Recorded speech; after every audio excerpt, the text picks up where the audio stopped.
में लिए और एक आखिरी महत्वपूर्ण फैसला लिया गया गोवा राज्य के संबंध में। गोवा में अभी तक जो शेड्यूल्ड ट्राइब्स हैं उनके लिए अभी तक कोई रिजर्वेशन नहीं था। प्रधानमंत्री नरेंद्र मोदी जी समय समय पे कई सारे निर्णय लेते हैं, विशेषकर उन समाज के लिए जो वंचित रहे, पीड़ित रहे, समाज में अपना सही स्थान ग्रहण नहीं कर पाए। गोवा में एक ऐसी विशेष परिस्थिति थी कि सेंसस के आंकड़ों के जो जब डिलिमिटेशन हुआ था उसके कारण शेड्यूल्ड ट्राइब्स में संख्या बहुत कम होने के कारण गोवा में शेड्यूल्ड ट्राइब की कोई रिजर्वेशन नहीं थी। लेकिन उसके बाद नई ट्राइब्स को जोड़ा गया। कुनबी, गावड़ा और वेलिप, ये 3 नई शेड्यूल्ड ट्राइब्स को सूची में जोड़ने के कारण अब गोवा की जो अनुमानित जनसंख्या में शेड्यूल्ड ट्राइब्स की जनसंख्या है वो काफी बड़े पैमाने में उसमें वृद्धि हुई है।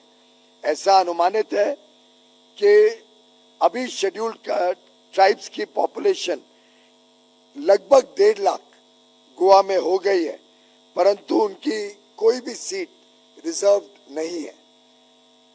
उसको मद्देनजर रखते हुए आज केंद्रीय मंत्रिमंडल ने फैसला किया है कि आगे चल के एक नया कानून लाया जाएगा संसद में जो एम्पावर करेगा कि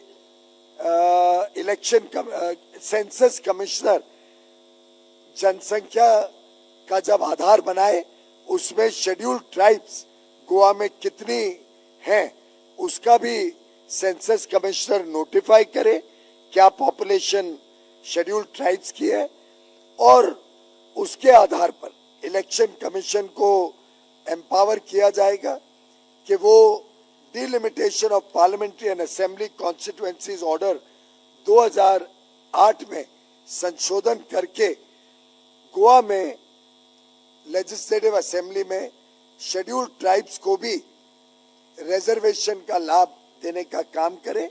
और इसके लिए जो भी रिवाइज पॉपुलेशन फिगर्स होंगे उसको मद्देनजर रखते हुए अनुसंधान कॉन्स्टिट्यूशन के आर्टिकल 170 और 332 के तहत और section 8 of the delimitation act 2002 के तहत ये डिटरमिन करे कि कितनी सीटों को शेड्यूल्ड ट्राइब्स के लिए रिजर्व करना आवश्यक है।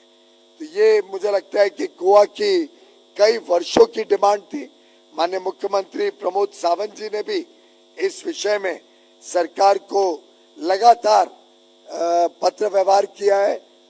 सरकार का ध्यान इसके तरफ लाया गया है और इसको आज केंद्र सरकार ने स्वीकृत करते हुए नया एक विधेयक पार्लियामेंट में पेश किया जाएगा और गोवा राज्य के विधानसभा क्षेत्र में अनुसूचित जनजातियों के प्रतिनिधित्व को का पुनः समायोजन विधेयक 2024 को संसद में प्रस्तुत करने का निर्णय मंत्रिमंडल ने लिया।